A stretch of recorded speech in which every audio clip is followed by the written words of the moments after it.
Hello! Another walking day na naman. And this time, walking na may kasamang pagpapanggap. Ilang araw na naming napanindigan yung walking tuwing hapon. Consistent na kami ha.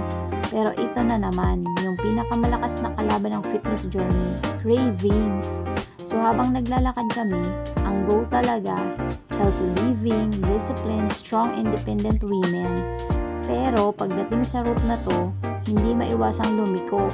Parang may magnet yung kainan yung paa namin nag-auto turn right.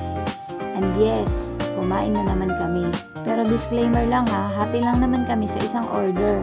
At para hindi masyadong guilty, hindi na rin kami nag-dinner. So ang lesson for today, hindi naman pala kailangang perfect yung journey. Ang mahalaga, bumabalik pa rin tayo sa routine. Kasi minsan, ang walking hindi lang pampapayat, pang-balance din ng buhay. So kung nagda-diet ka pero napakain ka today, okay lang yan. Basta bukas, lakad ulit.